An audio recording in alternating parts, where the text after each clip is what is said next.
danna subscribing sannan ka danna alamar ƙararrawar sanarwa domin ta haka ne za ka ringa samun labaranmu kai tsaye da zarar mun dora. Tofa labari da ɗumi sa yanzu sabon rikici ya kunno kai a jihar Kano bayan sauke Aminu Ado daga kan kujerarsa ta sarkin Kano aka dawo da Sunusi Lami da Sunusi kan kujerarsa kamar yadda a yanzu haka hatsaniya za ta barke a jihar Kano sakamakon wannan lamarin, inda a yanzu haka matasa da yawa sun fito suna ta tofa-tofan alatsi ne akan abba gida gwamnan jihar Kano domin kuwa ya sauke Aminu Ado. Idan ba za ku manta ba mai sauraro, a kwanakin baya ko kuma mu ce a shekarun baya Sunusi Lami da Sunusi shine halattaccen sarkin jihar Kano, kamar yadda a yanzu haka kuma bayan Ganduje ya hau kujerarsa ya sauke shi daga kan sarkin Kanan ya ɗora Aminu Ado. Kamar yadda a yanzu haka bayan karɓar mulki a hannun Ganduje da abba gida ya karɓa ya sa ya sauke Aminu Adon ya ɗora Sunusi Lami da Sunusi. A yanzu haka za mu saka muku wani cikakken bidiyo domin ku ji irin tarzomar da take nema ta ɓarke a dangane da lamarin. Amma kafin nan mai sauraro, muna roƙonka idan har ya kasance wannan shine shigowarka a channel ɗin nan ta farko, muna roƙonka da ka dangwala mana alamar subscribing. Sannan kada ka manta ka danna mana alamar ƙararrawar sanarwa domin ta haka ne za ka ringa samun labaranmu kai tsaye da zarar mun dora. Mun gode sosai da kasancewa da mu da kuka a wannan tasha tamu mai albarka. Sannan mai sauraro kada ka manta ka dangwala wa bidiyon mu alamar lakin. Ta hakan ne za mu san labaran da muke kawo muku suna matuƙar burge ku sosai matuƙa. Mun gode.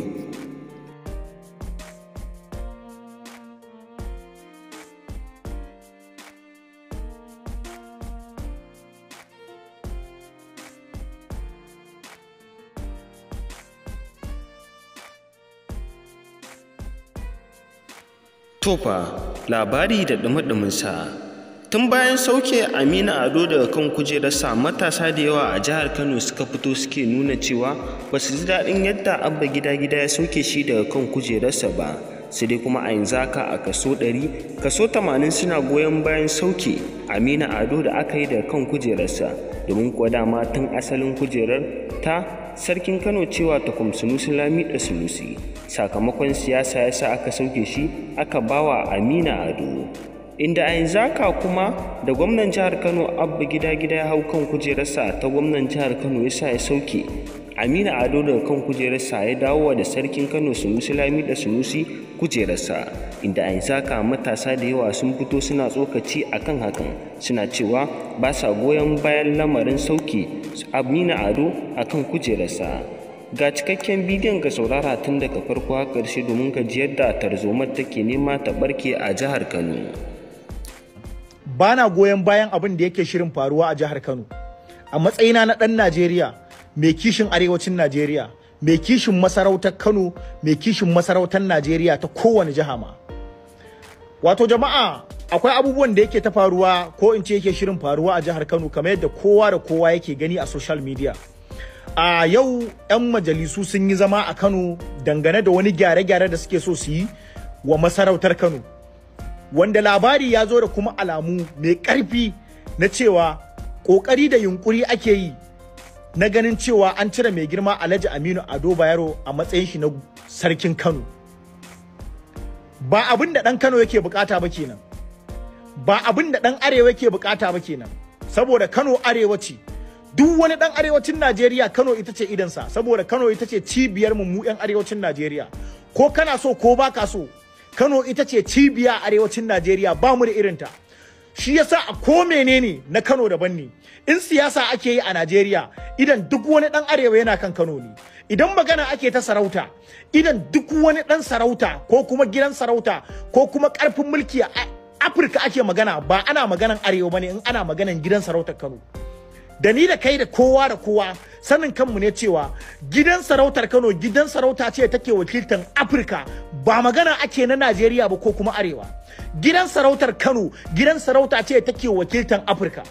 Amma ana kokarin a maida gidan sarautar Kano ta koma inda kasan gidan yara, kaman gidan dambe, kaman gidan wasan ƙasa.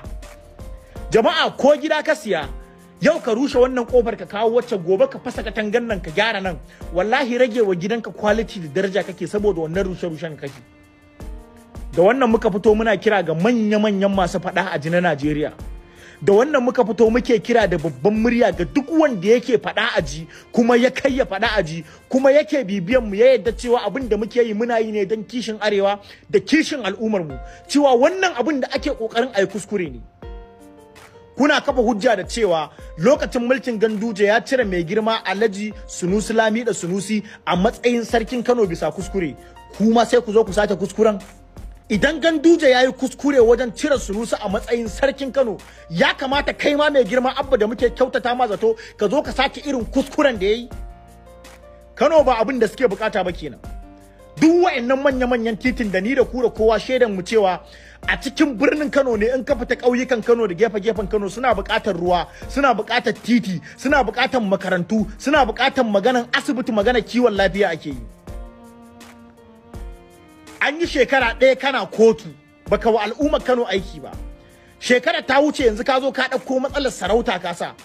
Ni masoyin Abba ne, wallahi billahi tallahi ni masoyin Abba ne. Amma wannan abin da Abba yake kokarin yi matsayin shi na gwamnan Kano ba daidai bane, saboda zubarwa masarautar Kano mutunci ne, sannan kuma a matsayin shi na wanda muke ganin cewa in gwamnatin baya ta yi kuskure, shi muna kyautata mai zaton cewa mutumin kirki ne, ba zai maimaita irin kuskuren da su suka yi ba. Amma irin kuskure yanzu ake so a sake yi. In ka yadda cewa kuskure suka yi, to an yi kuskure a baya, ya kamata kai ma ka zo ka maimaita irin kuskuren yanzu. An ce an tira Sunusi saboda yana saka baki a siyasar Kano. Ku kawo mana bidiyo ko hujja guda ɗaya da muka ji muryar mai girma Alhaji Aminu Ado Bayaro wanda ya saka baki a siyasar Kano a yanzu. Abin da ake kokarin yi ba daidai bane. Ina kira ga mai girma Kwankwaso, muna kyautata maka zato, wallahi duk wanda yake son Abba a Kano yana son Abba don Kwankwasa ne. Duk wanda yake tafiyar Kwankwasiya yana yin ta ne don Kwankwasa ba don Abba ba.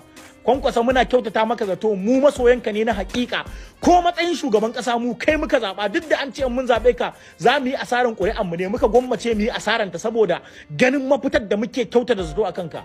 Ya kamata ku sa baki a cikin wannan ishin.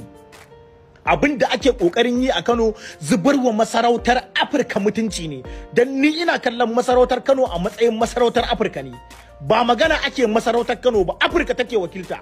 Duk Afirka ba mu da masarauta irin Kano. Idan wanda suka yi mulki a baya sun yi kuskure, bai kamata ku ƙara kuskure akan kuskure ba.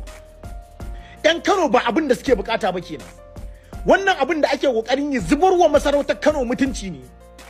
To mai sauraro, kamar yadda a yanzu haka ka tsaya ka saurari wannan rahoton tun daga farko har ƙarshe, na san cewa ka ji yadda Aminu Jetambo ya fito ya raga-raga akan sauke Aminu Ado din a ɗora Sunusi Lami da Sunusi, inda a yanzu haka shi ma ya bayyana cewa baya goyon bayan wannan sauke Aminu Ado da aka yi, kamar yadda a yanzu haka ya bayyana cewa hakan zai jawo wa jihar Kano matsala.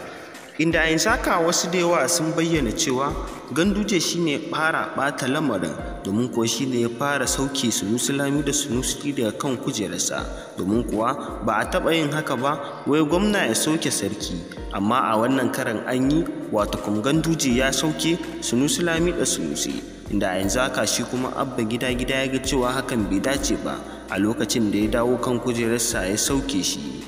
Inda yanzu haka mutane da yawa suna ta tofa albarkacin bakinsu akan wannan lamarin, inda yanzu haka mai sauraro me zaka iya cewa akan wannan rahoton da muka kawo maka. Muna so mu ji ra'ayinka a kasan wannan bidiyon. Mu da yanzu haka mai sauraro nan muka kawo ƙarshen wannan rahoton namu. Kai dai kasance da wannan tasha a koda yaushe ta hanyar dangwala mana alamar subscribing, sannan kada ka manta ka danna mana alamar ƙararrawar sanarwa, domin ta haka ne za ka ringa samun labaranmu kai tsaye da zarar mun dora. Mun gode.